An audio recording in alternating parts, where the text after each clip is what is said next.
Welcome everyone. Today we'll be reviewing about preoperative nursing care, and this is one of the most important steps in ensuring a smooth and safe surgical experience for our patients. Take note that as nurses, we play a critical role in preparing patients both physically and mentally for surgery. And keep in mind that a well-prepared patient is less likely to have complications and is more likely to recover faster and better. So in this session, we'll cover informed consent, who's responsible for what, the NPO status and why it's necessary and what to watch for, the elimination needs because nobody wants to deal with that mid-surgery, and the surgical site prep, what's the best and safest way to do it, the patient education so they know what to expect, and also the pre-op meds, why and when we give them. And so by the end of this, you'll feel more confident in answering those preoperative nursing questions. And also, I want you to stay with us until the end of this video to complete the NCLEX-RN practice test. Let's get started. All right, let's talk about the informed consent. And this is one of the most important legal and ethical aspects of pre-op care.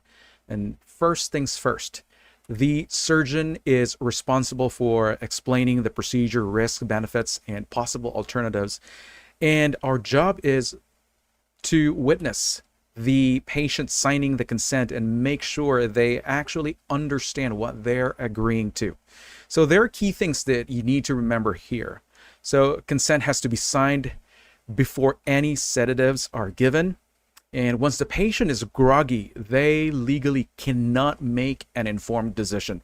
And so if a patient isn't capable of signing, a legal representative like a medical power of attorney steps in. Now, in a life-threatening emergency, we go with implied consent, meaning if the patient could consent, they probably would. And if a patient has a question or, let's say, hesitations, don't just have them sign. You have to call the surgeon back in to clarify.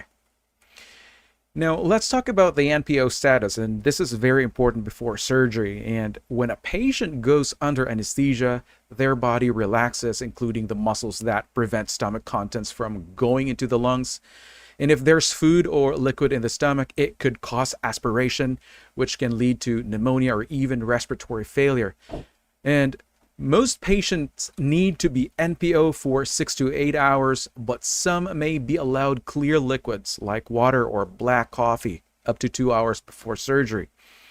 And that's a really rare exception. And diabetic patients need special care. Fasting can cause low blood sugar, so their insulin or oral meds may need adjusting. So you always need to check with the provider on this. Now, there are some cases, especially with children and older adults, they are at higher risk for the dehydration. So you make sure they get enough fluids before the fasting period begins. And before surgery, always double check the NPO status. Patients sometimes forget and sneak a sip of water before, and this could delay or even cancel the procedure. Now, it may not be the most glamorous part of the nursing, but elimination matters before surgery. So always encourage patients to use the bathroom before giving pre-op meds, so to prevent discomfort and accidents later on. And if the surgery involves the GI tract, the patient may need a bowel prep, which means laxatives, enemas, or a bowel cleansing solution. And also urinary catheters might be placed for long surgeries, abdominal procedures, or if the patient has trouble emptying their bladder. And always document the patient's last void and bowel movement. And if a patient hasn't peed in a while and they're getting IV fluids, you may need to check for urinary retentions. And so these small details help prevent complications and make post-op recovery smoother. Now, talking about surgical site prep, always think about that. A clean surgical site means a lower risk of infections. But did you know that shaving actually increases the risk of infection? Instead of shaving, we clip the hair to avoid tiny cuts that could get in bacteria. And the skin is cleaned with an antiseptic solution, usually chlor, the surgical site as sterile as possible, and lowers the risk of post-op infections or complications. Now, patient education is one of the best ways to reduce fear and anxiety. So you need to walk them through what to expect from the moment they get to the OR to waking up in recovery. You have to include teaching about breathing exercises and coughing exercises with the use of the incentive spirometer. This can help prevent lung complications like pneumonia. Also encourage leg exercises and early ambulation to prevent blood clots. And also discuss pain control options so the patient knows what's available, whether it's PCA, IV meds, or oral pain relievers. And patients who feel prepared tend to have less anxiety and smoother recovery. Now let's talk about pre-op medications, such as sedatives like midazolam or lorazepam, which can help patients relax before surgery. We also have anticholinergics like atropine. This can reduce secretions, and this can help prevent complications during intubation. There's also the proton pump inhibitors, or the PPIs, or the H2 receptor blockers like pantoprazole. And this can decrease stomach acid. This can lower the risk of aspiration pneumonia. Here's the antibiotics like cefazolin. They're given proactively or prophylaxis to prevent surgical site infections. And also remember that each medication has specific purpose. So it's very important that you review what they're intended for. Now, it's important to educate the client regarding the use of their prescription, as this may interact with the anesthesia during surgery. So here are some of the medications that you need to be reminded of. And one of those are the anticoagulants, antiplatelets, the warfarin, aspirin, or maybe the DOACs or the NOACs. This can increase their bleeding risk and often stopped before surgery, but it may be different from one case to the next. So you need to make sure that you review what the patient's medical condition is and what the procedure that they're supposed to have. Another would be the anticonvulsants. This may alter anesthesia metabolism and could require adjustments of the dosing schedule. The same thing with the antidepressant. This can lower the blood pressure. This can increase their risk for hypotension. And for the antidysrhythmics, can affect the heart conduction and may interfere with the anesthesia. And in some cases, the antihypertensives, examples here, we have the beta blockers. This can cause bradycardia and hypotension during surgery. And for those patients that are reliant to corticosteroids, these medications suppress the stress response, and some patients may need supplemental doses during surgery or before that. Now, take note about the diuretics. This can lead to electrolyte imbalances, so you need to carefully monitor the lab values. And also for the herbal supplements like ginseng or garlic, this may increase the bleeding risk. And for those diabetic patients who are using insulin, they might need their doses getting adjusted due to the fasting. And think about the stress-related glucose changes, and this could probably require them to have their insulin taken just right before the surgery. So it can be different from one case to the next. And I want you to remember that each medication has a specific role, and some may need to be stopped or maybe continued, or maybe the dose needs to be adjusted before surgery based on the individual patient needs. Now let's have some question and answers here for you to practice on. Let's have our first question. A patient who is prescribed a beta blocker and a diuretic for hypertension is preparing for breast reconstruction surgery. Which laboratory or assessment findings should the nurse report to the healthcare provider before the procedure? Options: A, blood pressure reading of 145/84. B, hematocrit level of 36%. C, pulse rate between 56 to 58 beats per minute. D, serum potassium level of 3.1 milliequivalents per liter. The answer here is letter D. The potassium level of 3.1 is below normal. Remember about the range, that's supposed to be at 3.5 to 5 milliequivalents per liter. This can put the patient at risk for cardiac dysrhythmias during anesthesia. And I want you to pay attention to the scenario. The patient takes a beta blocker and a diuretic for hypertension. So This could possibly also affect more the future readings of the patient's potassium.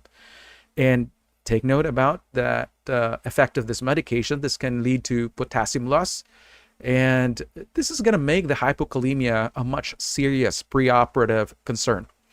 Now, what about letter A? Blood pressure of 145/84. Well, I want you to think about the preoperative stress and possibly anxiety that can cause slight blood pressure elevation or moderate blood pressure elevation. This is not really a critical finding.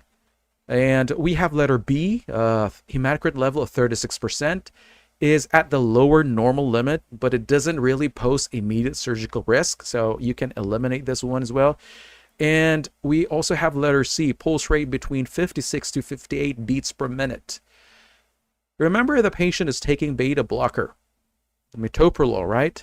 This can slow their heart rate, and this is an expected effect. So this range is actually not that alarming.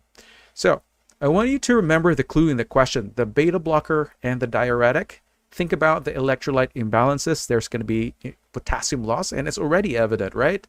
And you also need to look for the life-threatening pre-op risk. Again, hypokalemia can cause fatal arrhythmias, and this is our priority over minor blood pressure or hematocrit changes. And so if the question asks for the most critical abnormal finding, you need to focus on cardiac risks and lab values outside the normal range. 2. A client who has obstructive sleep apnea and uses a CPAP device at home is scheduled for inpatient surgery. What instructions should the nurse provide to the patient before admission? Options: A, avoid requesting pain medications during hospitalization. B, take your personal CPAP equipment to the hospital. C, plan for a preoperative sleep evaluation.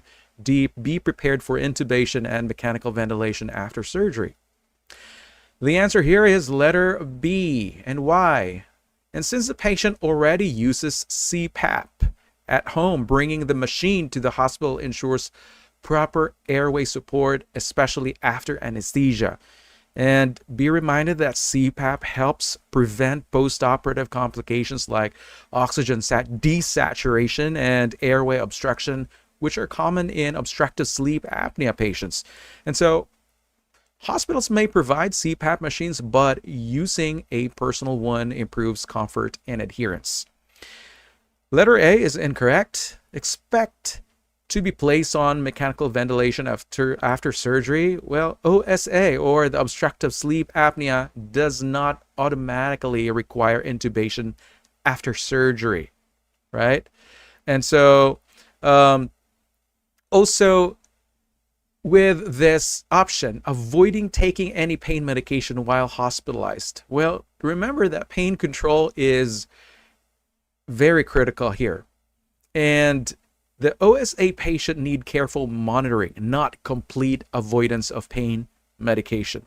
Now, going back into letter A, avoid requesting, let's have letter C rather, plan for a pre-op sleep evaluation. Well, the patient is already diagnosed with OSA, or obstructive sleep apnea, so further testing is unnecessary in this case. Now, we have be prepared for intubation and mechanical ventilator after surgery. Well, again, the OSA does not automatically require intubation after surgery. Most patients can manage their breathing with CPAP. And so for you to answer this question correctly, you need to look for the keywords in the questions that indicate what's already established. And the phrase, who uses a CPAP device at home, is actually going to tell you that the patient is already diagnosed. So you can eliminate choices that suggest new testing or assume severe complications. So take note of those. 3, a couple has decided not to have more children, and the woman is scheduled for a laparoscopic bilateral tubal ligation. What should the nurse include in preoperative teaching? Option: it is a minimally invasive outpatient procedure where the fallopian tubes are cut, clipped, or cauterized to prevent fertilization. And most patients return home the same day after surgery. So that's the best answer. And we have incorrect options such as letter A, your menstrual cycle will remain unchanged after the procedure. The procedure does not affect ovarian function or hormone levels, so menstrual cycles remain unchanged. And we also have letter C, birth control will be required until your follow-up appointment. But unlike vasectomy, tubal ligation is immediately effective, meaning additional contraception is not required postoperatively. And then we have letter D. While reversal is possible, it's not guaranteed and has low success rate. So tubal ligation is considered permanent. Now, I want you to look into the keyword clue in the question itself. Scheduled laparoscopic bilateral tubal ligation. This focuses on procedure details rather than long-term effects. And you need to recognize outpatient procedures. Many laparoscopic surgeries allow same-day discharge unless there are complications that may arise. And so you need to eliminate those options that contradict known physiological outcomes, such as unchanged menstruation and immediate sterility. So pay attention to those. 4. A 32-year-old female patient is scheduled for elective surgery. Which preoperative assessment finding is most critical to report to the anesthesiologist and surgeon? Options. A. The patient expresses concern about when she can lift heavy objects again. B. The patient's last menstrual period was 8 weeks ago. C. The patient had a post-surgical infection after gallbladder removal. D. The patient is unsure about how to manage pain after surgery. The answer here is letter B. Why? Because a missed period raises the possibility of pregnancy, which is a major concern before surgery due to potential risks from anesthesia. And surgery and anesthetic agents can harm a developing fetus, especially in early pregnancy. So a pregnancy test must be done before proceeding. Letter A is also incorrect. The patient expresses concern, right? This relates to postoperative care, not an immediate surgical concern. Take note about the statement here. Concerned about when she can lift heavy objects again. Okay? This is not an immediate surgical concern. Letter C. Patient had a post-surgical infection after gallbladder removal. Well, this is possibly, this is a past infection that are relevant but will not affect anesthesia risk like an undiagnosed pregnancy does. And we have letter D. Well, pain management education is important but does not require urgent intervention before surgery compared to what we have in option letter B. And so when you answer preoperative priority questions, always ask, which issue could directly impact the safety of surgery or anesthesia?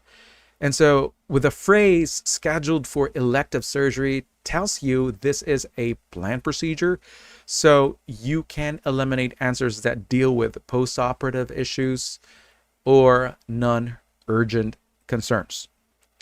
Number 5. A patient with insulin-dependent diabetes and acromegaly undergoes a hypophyseectomy. The nurse determines that additional education is needed when the patient states options. A. I understand that I will have to take thyroid medication indefinitely. B. I will likely need increased doses of insulin following this procedure. C. I will require lifelong corticosteroid therapy. And D. I know that I will be infertile as a result of the surgery. The answer here is letter B. This procedure, the hypophyseectomy, is the removal of the pituitary gland, and this will eliminate growth hormone production, which previously contributed to increased blood glucose levels in acromegaly.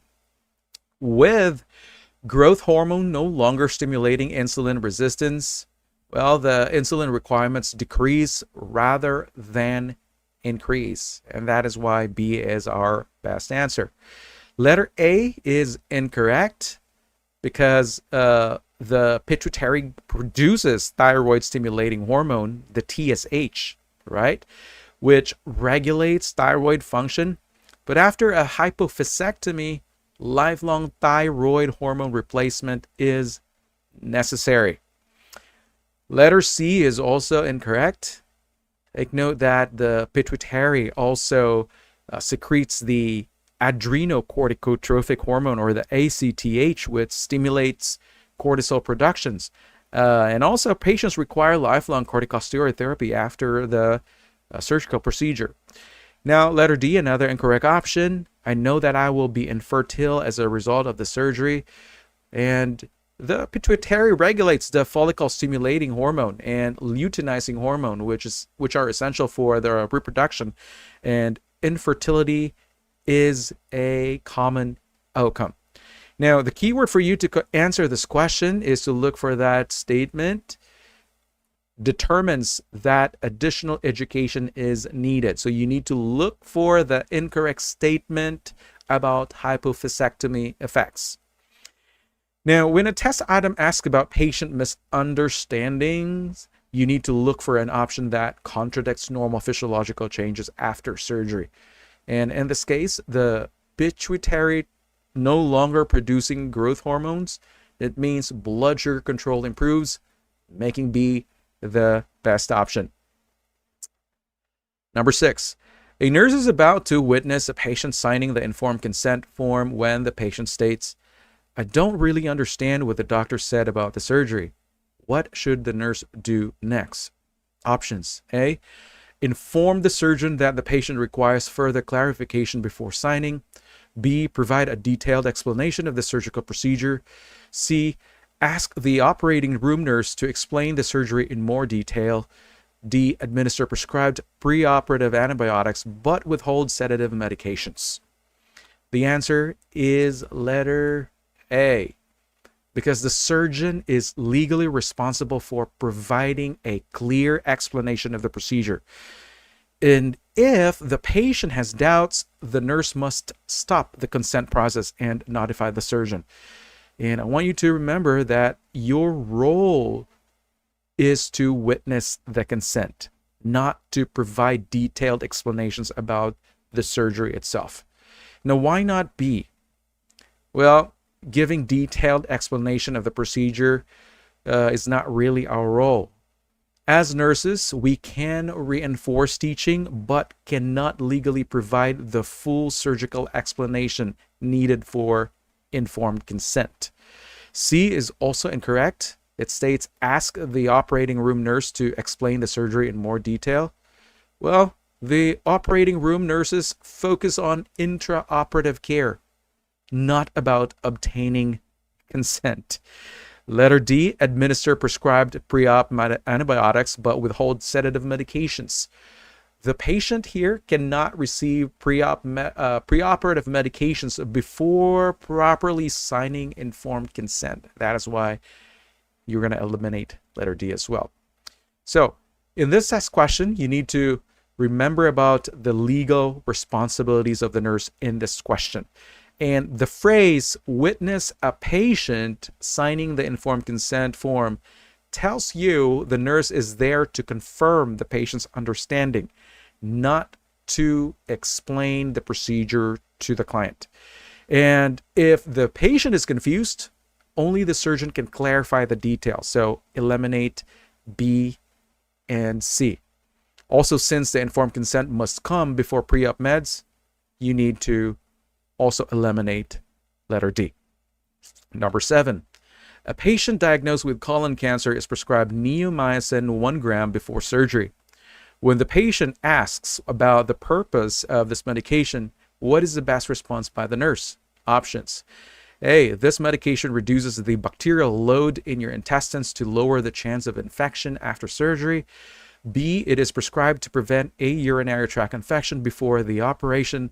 C, It works to decrease kidney function and minimize urine production during the procedure. D, this medication modifies the gut flora to limit the spread of cancer to the other organs. The answer is letter A. The medication neomycin is an aminoglycoside antibiotic, and this is part of the pre-op bowel preparation to reduce intestinal bacteria load. It will minimize the risk of postoperative infections, especially in surgeries involving colon or intestines. And it is often prescribed with erythromycin to sterilize the bowel before the colorectal surgery. Letter B is also incorrect because the neomycin is used to reduce the gut bacteria. It's not to prevent urinary tract infections. And the urinary tract infections are more commonly prevented with other antibiotics such as nitrofurantoin or the trimethoprim sulfamethoxazole or the TMP-SMC. Letter C is also incorrect because the neomycin does not reduce kidney function intentionally, but instead it can be nephrotoxic as a side effect, but this is not its primary purpose in this case. Letter D is something that you need to eliminate because the neomycin does not prevent metastasis, or it does not spread. It does not prevent the spread of cancer, and the role of the medication is limited only to reducing bacterial contamination in the colon before the surgery. So I want you to pay attention to the clues in the question stem. Colon surgery, or colon cancer rather, there's also before surgery. This focuses on a surgical bowel related intervention. That's why this is going to signal you that you should pick letter A. Now, when a medication is prescribed pre-op, asks, what is the primary goal of this medication? But if the infection or prevention in gut surgery is involved, then think about the bowel sterilization. And also, you have to eliminate those options that mention kidney function or cancer spread, as they are unrelated to the neomycin's role in the preoperative phase. Number 8, which preoperative teaching is most essential for a patient scheduled for an open cholecystectomy? Options: A, instructions on postoperative incisional care.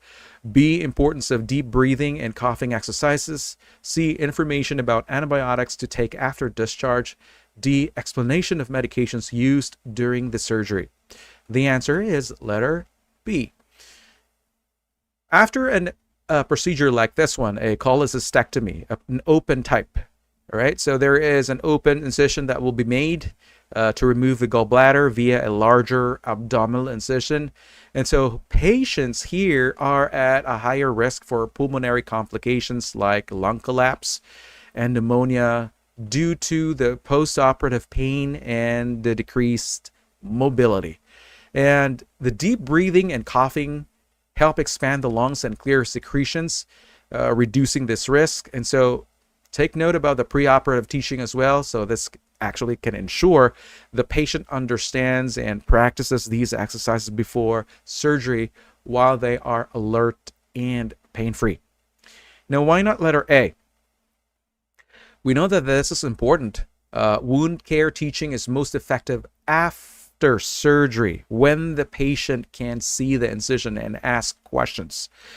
Letter C is also incorrect.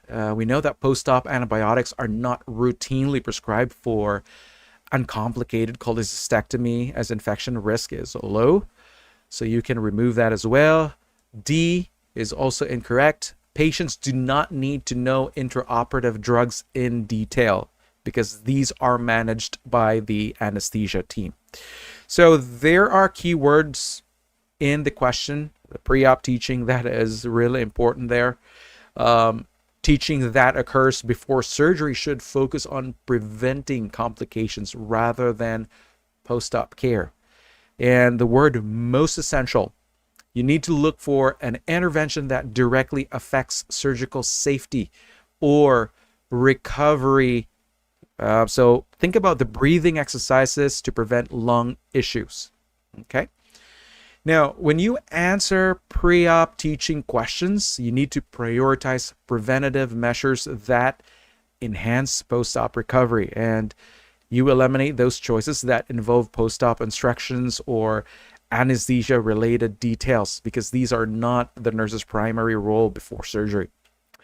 Number 9, a client is diagnosed with bladder cancer and is scheduled for a cystectomy along with an ileal conduit procedure. What should the nurse include in the preoperative plan of care? Options: A, educate the patient on how to flush the ileal conduit. B, provide bowel cleansing with prescribed enemas and laxatives. C, instruct the patient on Kegel and range of motion exercises.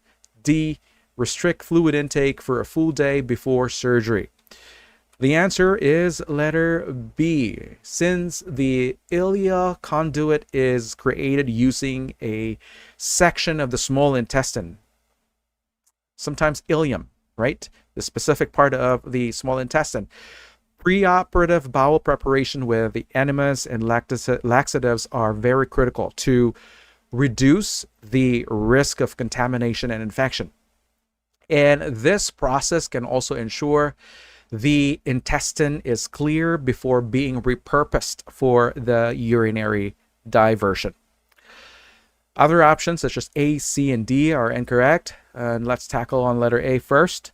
This is incorrect because an ileal conduit is a urinary diversion system that does not require routine flushing. It passively drains urine through a stoma into the external collection bag.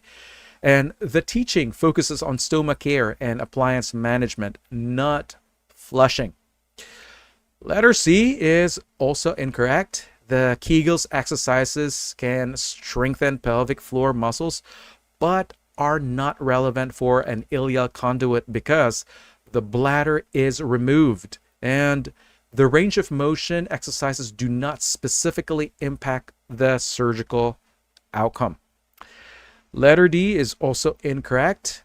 We know that fluid restrictions may be advised a few hours before surgery, but complete restriction for 24 hours is not standard practice. And so we know that hydration is essential to maintain kidney function and also for the client's overall well-being. So I want you to pay attention to the key words here: ileal conduit procedure. This should this should signal you that you have to focus on bowel preparation and urinary diversion. And so here, it's very important that you identify the most relevant nursing intervention for a procedure involving the ileum. And you have to eliminate those options that are not directly related to pre-op preparation for urinary diversion surgery. Number 10. A type 1 diabetic patient who manages blood glucose with insulin has been NPO since midnight in preparation for a left knee replacement surgery. What should the nurse do? A, give half the usual insulin dose since the patient is not eating. B, hold the usual insulin dose because the patient is NPO. C, check the patient's blood glucose before administering insulin. D, administer the full insulin dose since surgical stress may elevate blood glucose levels. The answer is letter C. I want you to recall what I mentioned earlier before this Q&A. Surgical patients with diabetes require careful insulin management because both fasting, let me go back to that slide real quick, they will require much more frequent monitoring here because both fasting and surgical stress can affect the blood glucose. And we know that fasting can lower the glucose And on the other hand, stress from the surgery can also trigger the cortisol release. So this can also increase the blood sugar. And so the safest approach is to check the blood glucose first. Then after that, you need to determine whether insulin adjustments are needed based on the hospital protocols and the medical provider's order. So that's why letter C is the best answer. Why not letter A?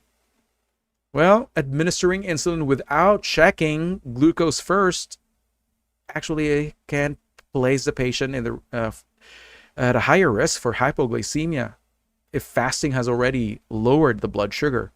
Letter B, hold the usual insulin dose because the patient is NPO. Well, completely withholding the insulin can lead to hyperglycemia and ketoacidosis. Take note, our patient is a type 1 diabetic, and completely withholding it without even assessing can predispose this patient to the DKA, right? Letter D, why is this incorrect? Full dose insulin without food intake increases their risk of dangerous hypoglycemia as well. So that's why we're going to eliminate this. So in the case scenario alone, the words diabetic client, this indicates blood glucose regulation is very important. And the words NPO since midnight, this reflects that there's possibility of fasting related hypoglycemia. This could be a concern. And the words, what should the nurse do? This implies the immediate action that you should be doing. And this is the assessment of the blood glucose before giving insulin. And in any real life situation, you just don't give insulin without knowing the most recent blood sugar level. I'm not talking about like an hour old blood sugar. No, you should get a very recent blood sugar levels, maybe in a form of finger stick or maybe blood glucose via venipuncture.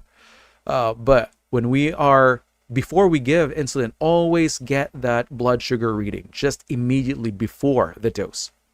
Now, any question that will ask you about insulin management, always prioritize assessment of blood glucose before administration, okay? And you also need to pay attention for those clues about whether the patient is fasting, if they're eating, or if they're under stress, because these factors can significantly impact their insulin needs. 11. A client preparing for bariatric surgery makes the following statement. Which response by the nurse indicates the need for additional preoperative education? A. After surgery, I'll need to increase my protein intake. B. I'll be getting out of bed and sitting in a chair the same day of surgery. C. I will only consume 600 to 800 calories daily when I resume eating. And D. In about a year, I'll have a figure like a fashion model. The answer is letter D. This is a statement demonstrating unrealistic expectations. Although bariatric surgery results in significant weight loss, but think about the excess skin and body shape changes can actually happen. So this will require additional procedures, maybe skin removal surgery. And there's also a need for emotional adjustments. Psychological and emotional adjustments to the body image are also key considerations in this scenario. And that's why D is that statement. All right, that needs more education. Letter A. Why is this incorrect? After surgery, I'll need to increase my protein intake. Actually, this is a correct statement, and so we are eliminating this right away. And protein is essential for wound healing, also for muscle maintenance and preventing malnutrition after bariatric surgery. Letter B is also incorrect because this is a correct statement, and early ambulation definitely reduces the risk of complications such as the DVT and pneumonia. We also have letter C. This is supposed to be eliminated because this is a correct statement. And take note that in post-bariatric surgery, caloric intake is significantly restricted, and this is intended to promote weight loss and also to prevent complication. And a dietitian provides the specific guidelines for the balanced nutrition. So the word clue here, take note about need for additional preoperative education. So you need to identify that statement that reflects misconception, okay, or misunderstanding. And also look for an unrealistic statement among the answers, and you eliminate those medically accurate statements in this case about post-op expectations. Number 12, a nurse in an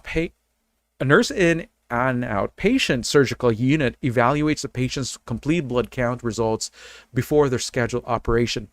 The findings include a white blood cell count of 10,000.2 per microliter, hemoglobin level of 15.2, hematocrit of 45%, and platelet count of 160,000 per microliter.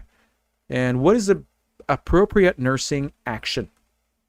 Options: A, continue preparing the patient for the surgical procedure. B, ask the patient if they have experienced any signs of recent infection. C, alert the anesthesiologist and surgeon immediately. D, discuss the necessity of a blood transfusion with the patient. Pay attention to the laboratory results.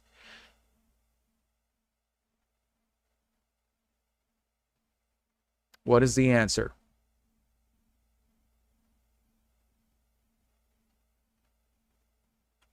The correct answer here is letter A.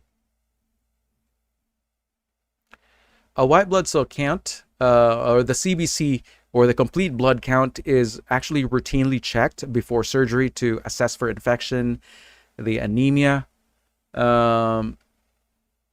also other clotting disorders, or maybe other abnormalities that may impact the surgical safety.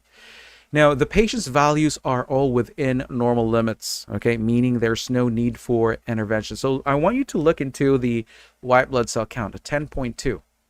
Is it really that significant? I don't think so. Although there is slight elevation, but it doesn't always reflect about infection, right? We also have hemoglobin of 15.2. That's within the normal range as well. And for the hematocrit, we have 45%. That is within the range as well. And the platelets, 160,000, is also within the normal range. So there is no bleeding risk. And since there are no abnormal findings here, the patient can proceed with the surgery as planned. Now, what about letter B? Ask the patient if they have experienced any signs of recent infection. The white blood cell count is within the normal range, so infection is not a concern here, okay? Now, letter C, alert the anesthesiologist and surgeon immediately. There are no critical abnormalities existing, so there's no urgent notification required. Letter D, discuss the necessity of a blood transfusion with a patient. Is there a need for blood transfusion this time? Well, the blood transfusions are only needed if the hemoglobin is critically low, such as when the hemoglobin drops below 7 grams per deciliter. So I want you to go back into the question stem. It said evaluates the patient's CBC results. So I want you to focus on interpreting the lab values and the question, what is the appropriate nursing action? So this is actually implying identifying whether the values require interventions. And take note that all the values listed here are within the normal limit, so interventions is unnecessary. Let's have number 13. A client with a history of asthma is preparing for surgery. What information is most important to include in the pre-op education? Options: A, forceful coughing should be avoided as it increases pressure in the chest. B, there is a higher risk of respiratory infections. C, local anesthesia is preferred over general anesthesia due to fewer side effects. And D, relaxation techniques can prevent asthma attacks. The answer is letter B. And why is that? Again, I want you to remember that asthma is a chronic inflammatory condition and it's characterized by airway hyper-responsiveness and also the excessive mucus production. And the excess mucus creates that ideal environment for bacterial growth. It can increase the risk of post-op respiratory infections such as pneumonia. And this makes infection prevention the most crucial aspect of the pre-op education. Now, what about letters A, C, and D? Forceful coughing should be avoided. We know that excessive forceful coughing can increase intrathoracic pressure, but controlled coughing techniques are very critical for clearing out the mucus in clients with asthma. And teaching proper airway clearance techniques such as deep breathing and controlled coughing can help prevent those post-op complications. Letter C, another incorrect option here. Well, the choice of anesthesia depends on multiple factors, including the type of surgery and also the patient's overall health. While local anesthesia reduces the risks associated with airway irritation, general anesthesia may still be necessary, and the anesthesiologist will determine the safest option. Now, for letter D, this is another incorrect option here. Relaxation techniques can prevent asthma attacks, although the relaxation techniques such as deep breathing, guided imagery can help reduce stress-induced asthma attacks. They do not completely prevent exacerbations. And medications such as bronchodilators and corticosteroids also play a primary role in asthma management. So the main key clue for you to pay attention to is word history of asthma. This should direct you to focus on airway-related risks. And I want you to identify the most important pre-op education topic for a client with asthma, airway protection, and also infection risks. And make sure that you eliminate those choices that do not really address the complications related to asthma in a surgical setting. 14. A nurse is confirming that a client has provided informed consent before undergoing a paracentesis. Which of the following steps should the nurse take? Select all that apply. Options. A. Witness the client or witness the patient signing the consent form. B. Ensure the patient comprehends information regarding the procedure. C. Assess the patient's ability to understand the necessity of the procedure. D. Explain the purpose of the procedure to the patient. E. Inform the patient about the potential risks of the procedure. The answers here are letters A, B, and C. A. The nurse plays that role. We witness, right? When the patient signs the consent. And this is also going to verify that the patient voluntarily signed the form without coercion. Letter B is also correct because the nurse must ensure the patient understands the information provided about the procedure. And if the patient has concerns or any misconceptions, the nurse should notify the provider to clarify. Letter C is also correct because the nurse must assess the patient's cognitive ability to make informed decisions. And if a patient is confused or has impaired decision-making ability, consent may not be valid. Take note of that. Now, for the incorrect options, letters D and E. Letter D, explain the purpose of the procedure to the patient. Well, take note about the physician is actually responsible in performing this explanation. Remember about their role, that they're supposed to discuss the purpose, the benefits, and the alternatives of the procedure. Letter E is also incorrect because discussing the risks and complications is also the responsibility of the physician. What we can do as nurses is to reinforce what the physician has explained, but should not provide new or detailed information about the risks. And so your clue in the question is actually confirming that a client has provided informed consent. So your role here is to verify understanding and witness the signing, not to provide in-depth medical explanations. Remember what I said earlier.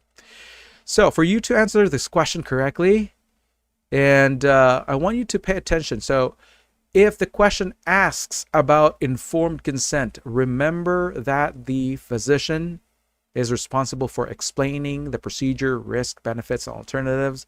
And our role here as nurses is to witness, to ensure the client's comprehension, and also to assess the client's decision-making capacity.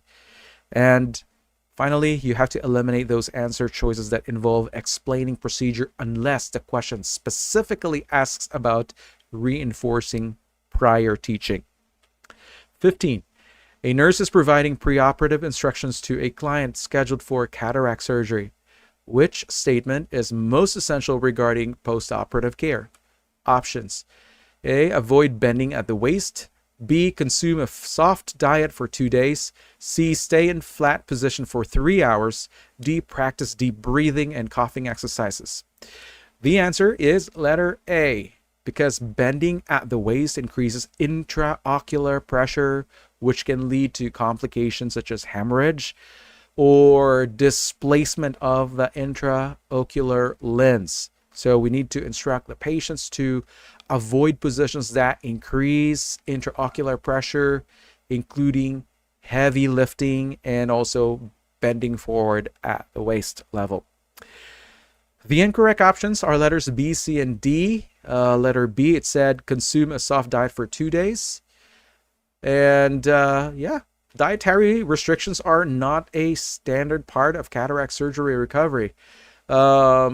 Cataract surgery affects the eye, not the digestive system. So this instruction is unnecessary unless the client has underlying conditions requiring modified diet. Letter C is also incorrect because the clients do not need to stay flat post-op. In fact, they're often encouraged to keep the head elevated to reduce pressure on the eye. Letter D, another incorrect option. We know that deep breathing is beneficial in general post-op recovery, but forceful coughing is discouraged in cataract surgery because it can raise the intraocular pressure. So I want you to look at the most clues in the question stem. It said most essential regarding postoperative care. So this suggests you need to prioritize preventing complications. And the word cataract, it should remind you that intraocular pressure management is the main concern after the eye surgery. And I want you to eliminate the options that are unrelated to the eye, such as the diet, or those that could increase IOP, such as coughing. So I want you to prioritize patient safety and also prevention of the complications when you choose a post-op nursing interventions. And with the eye surgeries, keep in mind about the intraocular pressure control. That is very critical. 16. A patient is informed that their surgical procedure requires pre-authorization. The patient asks the nurse, what does pre-authorization mean? What is the best response? A. It means that the necessary pre-op tests have been completed. B. Your informed consent for the procedure has been signed. C. The insurance provider requires review and approval before covering the procedure. D. A pre-op checklist has been completed and verified.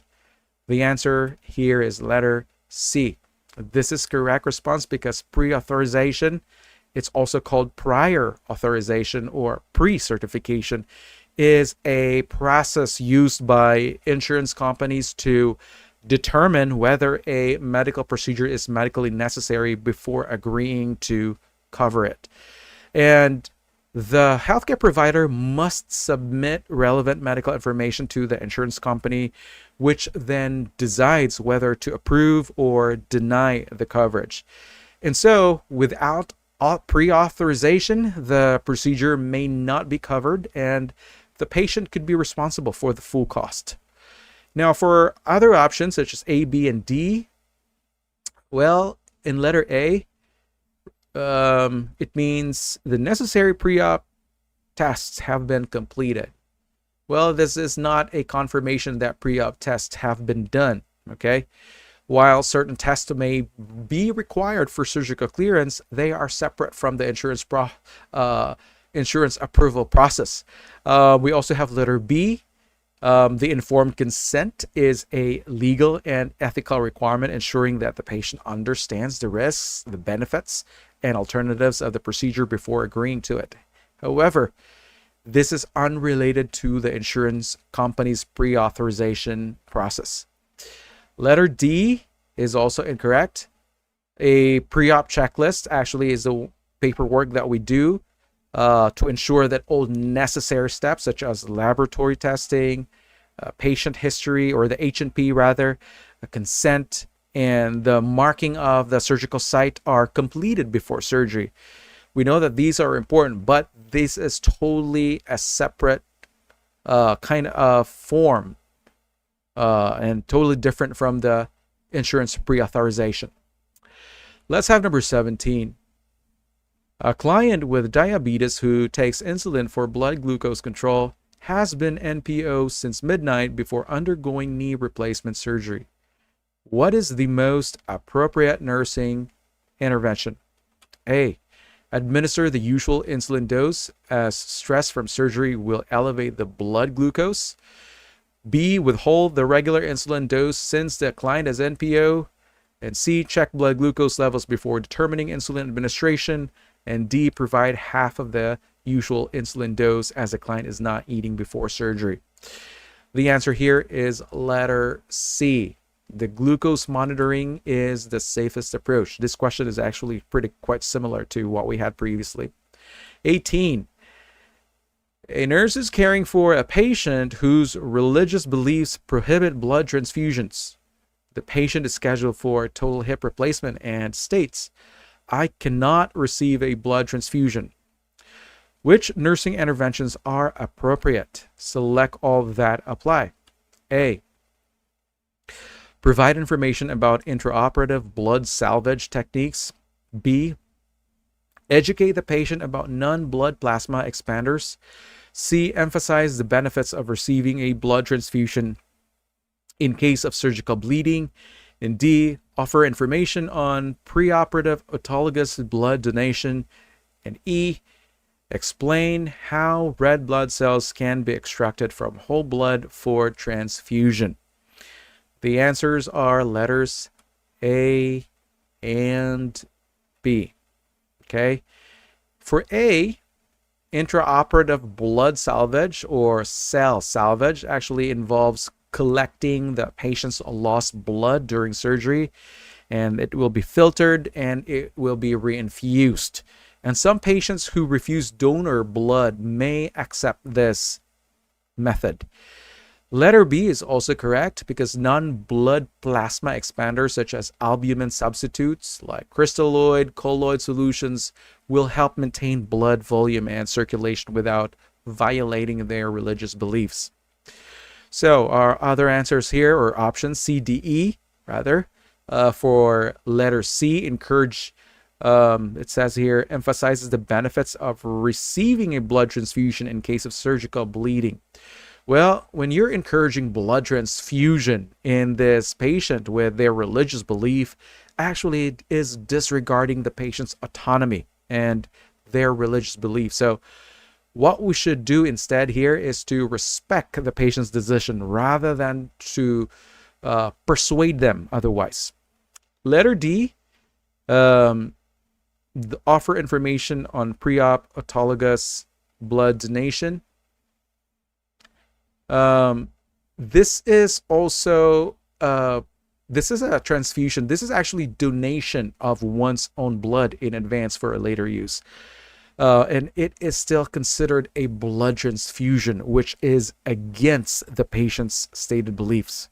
Remember about that. Now, letter E is also incorrect because extracting red blood cells from whole blood still involves a transfusion, which does not align with their religious beliefs. Sorry about that. My mouse just accidentally clicked on that one. Let's proceed to the next question, number 19. The nurse is reviewing a surgeon's orders for a pre-op client, which include instructions to remain nothing by mouth after midnight. The nurse should seek clarification before withholding which medications? A. Cyclobenzaprine. B. Ferrous sulfate. C. Prednisone. D. Conjugated estrogen. The answer is letter C, because corticosteroids like prednisones are critical in the pre-op period. Okay. Now, I want you to recall about long-term use of the corticosteroids can suppress the adrenal glands, and it can lead to adrenal insufficiency if there is a sudden discontinuation of the medication. And since the surgery is a major physiological stressor, abruptly stopping this medication can result in what? Remember about the adrenal crisis. This is a life-threatening condition. So instead of stopping, the provider should be notified and they can adjust the dose or administer it via IV form. Okay, so that could really safeguard or will prevent the occurrence of adrenal crisis. For the other options, cyclobenzaprine and A, why is this incorrect? We know that this is a muscle relaxant. It's primarily used to treat musculoskeletal pain or spasms. While it may cause drowsiness, it does not pose an immediate risk if withheld before surgery. And there are no major withdrawal effects that would impact surgical outcomes as well. Now, what about letter B, ferrous sulfate? This is the iron, right? This is also incorrect. This is a supplement and commonly used to treat anemia. But it does not need to be taken before surgery and is often held to prevent gastrointestinal upset or complications. And when you are withholding this medication, it will not lead to life-threatening issues. I'm not saying that you're withholding this medication without the knowledge of the physician. No, of course. Every medications that will be placed on hold should be supposed to be placed on hold should be communicated to the medical provider. You just cannot do holding without notifying the medical provider. What about letter D, conjugated estrogen? This is a hormone replacement. This can be generally withheld without serious consequences in the short term. However, some clients may need an alternative administration route if necessary. But I want you to think about the possibilities of complications that can arise if this kind of medication is stopped abruptly. So consider letter C. That is your corticosteroids. Okay? And I want you to look at the key phrase in the question stem, seek clarification before withholding. So this implies a medication that cannot be abruptly stopped. And I want you to identify which drugs that can lead to serious withdrawal effects. And prednisone is the only one in this list that can cause life-threatening complications if discontinued. All right. Number 20.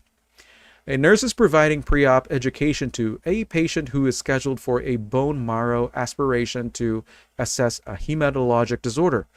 Which instructions should be included? Select all that apply. A. Inform the patient that a pain reliever will be given before the procedure. B. Encourage the patient to ask any questions before signing the consent form. C. Explain the procedure in detail to the patient. D. Apply firm pressure to the aspiration site after the procedure. E. Administer an anti-anxiety medication before the procedure. F. Instruct the patient to collect urine samples for 24 hours post-procedure. The answers here are options A, B, and C. And why A? A bone marrow aspiration involves insertion of needle into the bone, commonly the iliac crest or the sternum, to withdraw the marrow. And this can be quite painful. And so this will require administration of analgesics or local anesthesia like lidocaine. These are often administered beforehand to minimize the discomfort. Letter B is also correct. We know that informed consent is crucial, right? Meaning the patient should understand the risks, the benefits, the alternatives before proceeding, and make sure that you encourage questions to ensure that they fully understand and also aware of what to expect, which aligns with ethical and legal nursing responsibilities. Now, we have letter C, another correct option. Remember, the nurse's role includes reinforcing what the provider explains about the procedure. Okay? And so, while the physician provides the primary explanation, the nurse can also elaborate on what will happen, how long it takes, and what to expect post-procedure to ease the client's anxiety. We have option letter D as one of the incorrect choices. We know that pressure is necessary to prevent bleeding, but this is a post-procedure intervention, not part of pre-op education. Okay. Letter E is also incorrect. Only a provider can prescribe medications such as anxiolytics, lorazepam. The nurse can advocate for the patient's anxiety concerns, but administration requires a physician's order. Letter F is also incorrect here because bone marrow aspiration does not affect urine output or require urine collection. So this instruction is unnecessary. Let's have number 21.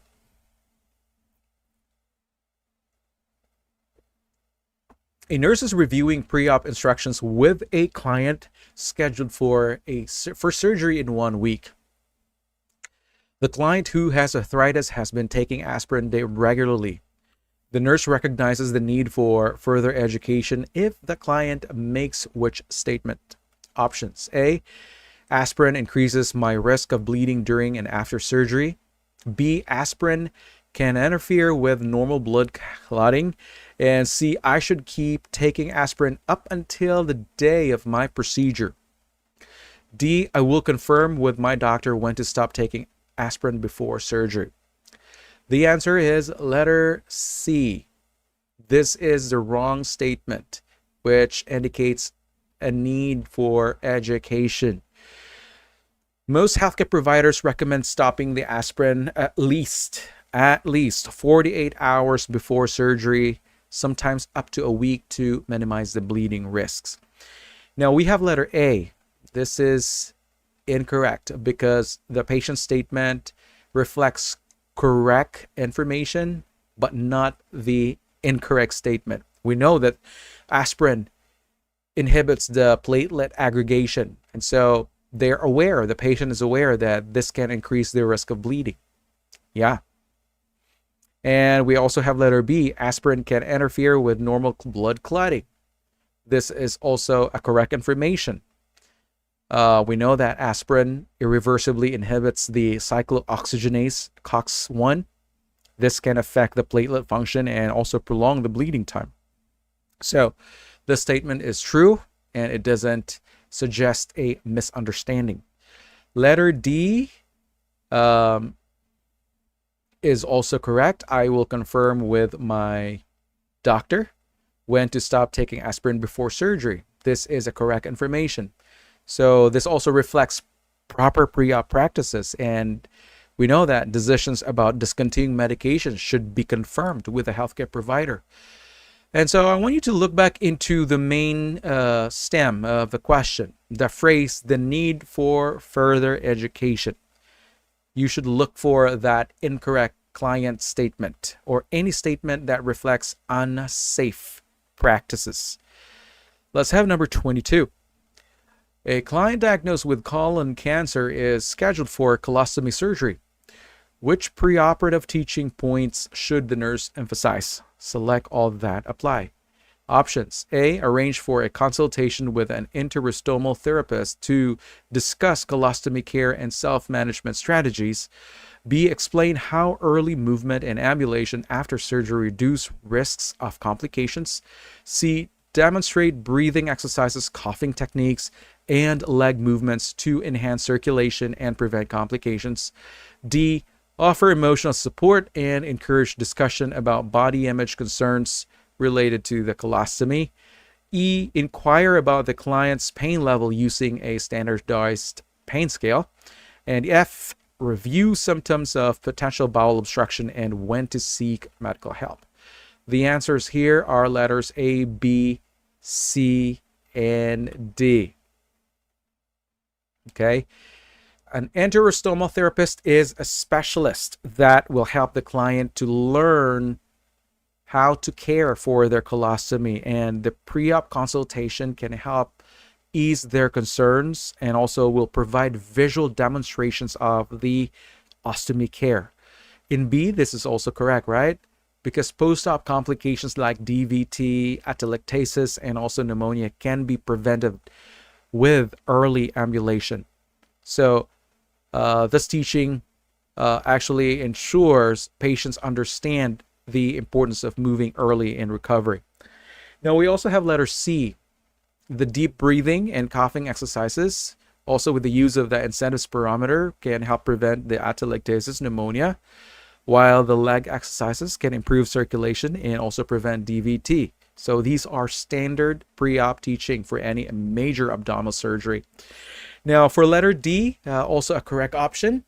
A colostomy affects the body image, also their self-esteem, and also the daily life. And many patients will fear leakage, the odor, or intimacy concerns. And so providing emotional support can help the patient cope with the psychological impact of the surgery. And we have the incorrect options. E, explain how early movement and no, not that one. E, inquire about the client's pain level using a standardized pain scale. Pain assessment is important post-op, but this is not a pre-op teaching point in this case. Now, letter F, review symptoms of potential bowel obstruction and when to seek medical help. The bowel obstruction concerns are post-op complications, so this is more appropriate after surgery. So I want you to pay attention about the key phrase, pre-operative teaching. Okay, and options A, B, and C, and D are focused on preparing the patient, while E and F relate to post-op concerns. So those should serve you some significant clues there. Let's have number 23. A nurse is teaching a client deep breathing and coughing techniques to lower the risk of post-op lung complications. Which statement best conveys the purpose of these exercises? Options: A, maintaining proper hydration through IV fluids supports overall recovery. B, taking short walks and using blood thinners will prevent clot formation. C, using an incentive spirometer expands your lungs and help prevent infections. D, regularly checking your oxygen levels ensures adequate breathing. The answer is letter C.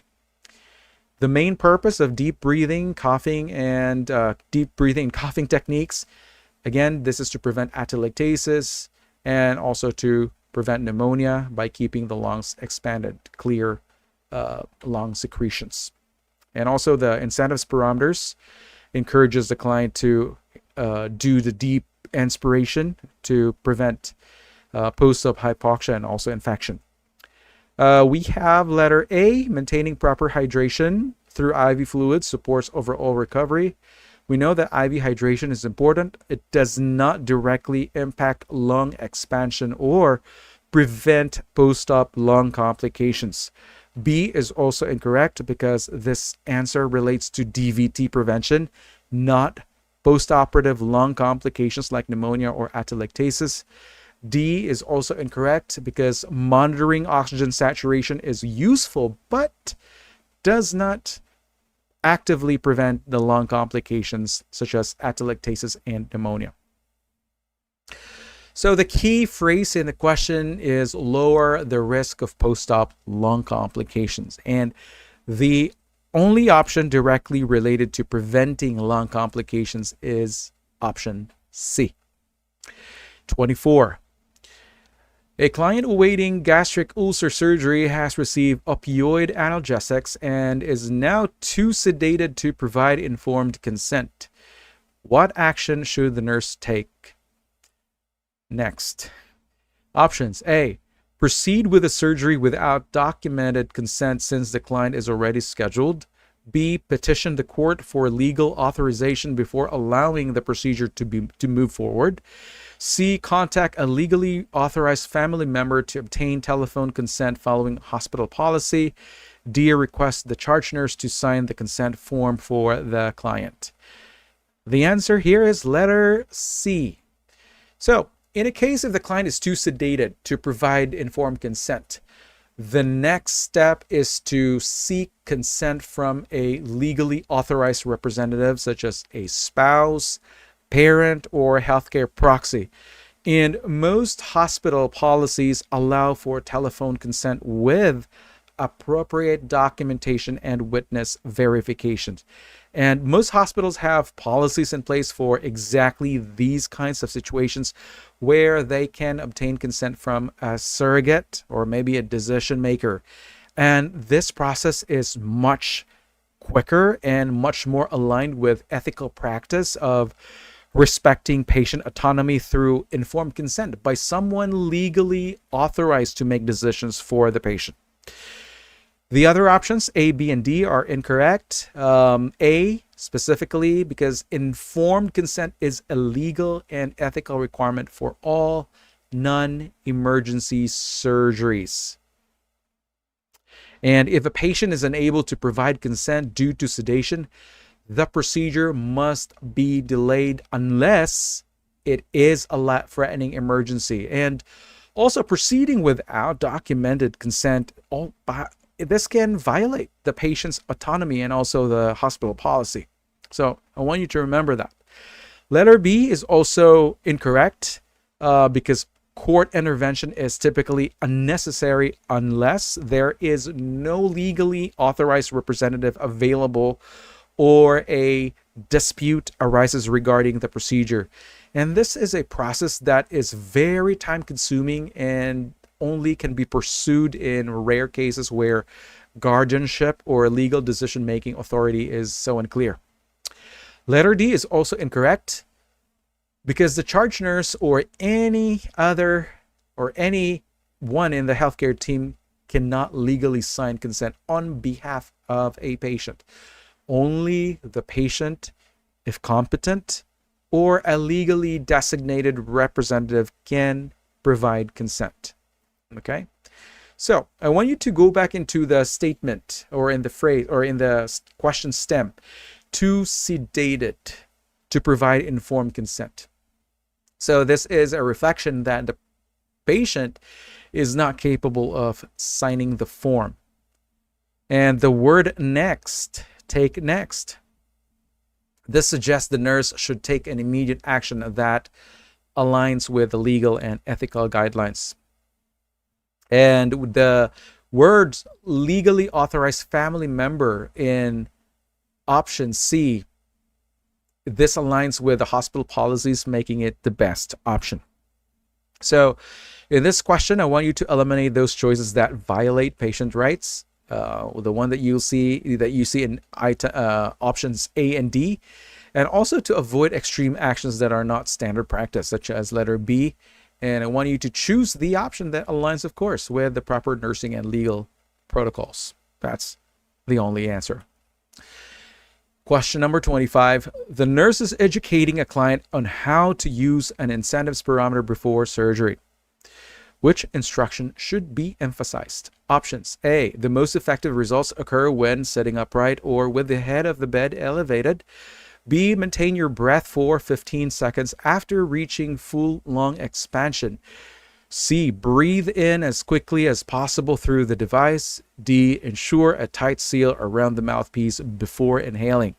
The answer is letter A. We know that sitting upright or semi-Fowler's or high Fowler's position can help maximize the lung expansion, and it's going to make the incentive spirometry procedure much more effective. And anything such as with a reclined position or a lying position, basically it will reduce the lung capacity and also reduces the effectiveness of the exercise. So I want you to consider that. And so options letters B, C, and D, these are incorrect. For letter B, maintain your breath for 15 seconds after reaching the full expansion. Well, holding the breath for too long is unnecessary. It's unrealistic. The correct technique is to hold the breath for 5 seconds before exhaling slowly. Letter C is also incorrect because deep, slow inhalation is key for lung expansion. The rapid inhalation does not allow proper lung recruitment and may lead to hyperventilation and also ineffective use of the device. Letter D, another incorrect option. We know that a tight seal is important, but it is not the primary emphasis when teaching incentive spirometer. The most critical factor is positioning for optimal lung expansion. So I want you to focus onto the key clues in the question. It says best conveys the purpose. So I want you to focus on the most effective strategy and go back into the options. Sitting upright with a head of bed elevated, it directly supports the goal of maximizing lung expansion. And the incorrect choices contain extreme or incorrect instructions. Look into the 15 seconds or quickly as possible. So these are very easy to spot. So eliminate them right away. Okay. All right. So you have completed the exercises, and I hope this Q&A session helps with your NCLEX review. And remember to like and share this video. And if you have any questions, feel free to leave a comment and we'll do our best to respond quickly as well. So I'll see you in the next session. Thank you.